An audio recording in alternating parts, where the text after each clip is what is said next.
Hi everyone, for tonight's Nightcap and review, I'm having a soda, and tonight I'll be discussing Weavingshaw by Heba Al-Wasity. I hope I got that correct.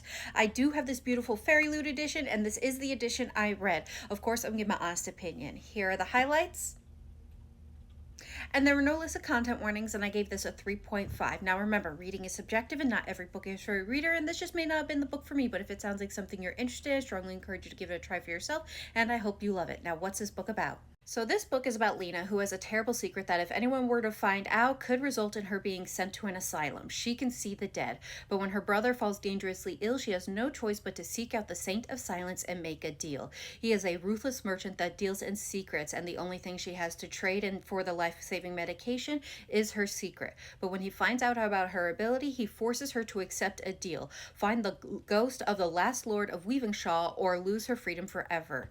But all roads to find this ghost lead to Weavingshaw, and when they get there, what they find is a manor and land that thirsts for the blood and secrets of all who wander it. As they try to fight against the darkness of Weavingshaw, however, Lena can't help but being drawn to the mysterious saint who has secrets of his own.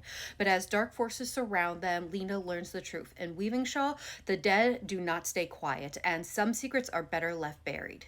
So what are my thoughts? Again, I'm giving this a 3.5. Now, I want to say this is not a bad book. I just knew going into it that this book would possibly not be the book for me, but because I did receive it in a subscription box, I did want to give it a try, and that's one of the things I like about these subscription boxes is that sometimes you're going to be exposed to books you wouldn't normally try, and sometimes they work, and sometimes, like in this instance, they just don't, and for me, this just wasn't the book for me.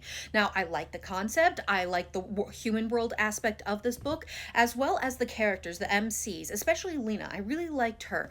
But the thing is, for me, while I like the two of them separately, I personally did not like them together as a couple. Now, I know this is supposed to be a slow burn, but even the moments where we're supposed to see their growing interest for each other just felt a little flat for me. So while I was invested in them as characters separately and their motivations and their interests, for a romance, I just could not invest in them personally. Now, this could change over future books, as this is the first book in a series. How many books, I don't know, but for this book, I'm just not invested in the romance aspect between these two.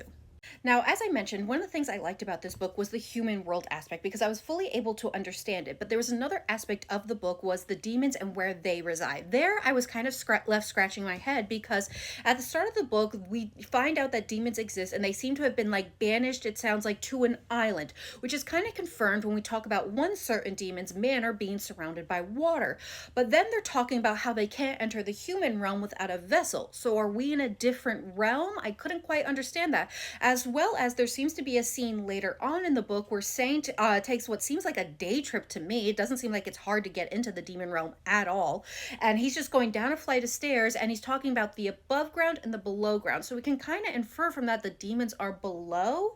I couldn't quite figure it out. And like I said, I was left scratching my head. And the demons can't seem to enter the human realm, but it seems like every human has the ability to enter this because we don't have only the Saint of Silence who's able to enter this realm for his own reasons, but there are whole human trafficking rings that are supplying the demon realm with humans, and it seems like they have no problem finding access to this. So how hard is it to get into this demon realm? Now, this can probably be based on how this book ends be better explained in the next book, but like I said, I was just left scratching my head as it pertained to this book. Overall, going into this book, I knew there was a strong possibility it was not going to be the book for me. So while I did enjoy the concept, Lena, and the social commentary on racism, classism, corruption, and refugee displacement, I am just not the targeted reader. But if it sounds like something you're interested in, I strongly encourage you to give it a try for yourself, and I hope you love it. It is currently available, and I hope everyone has a good night and happy readings.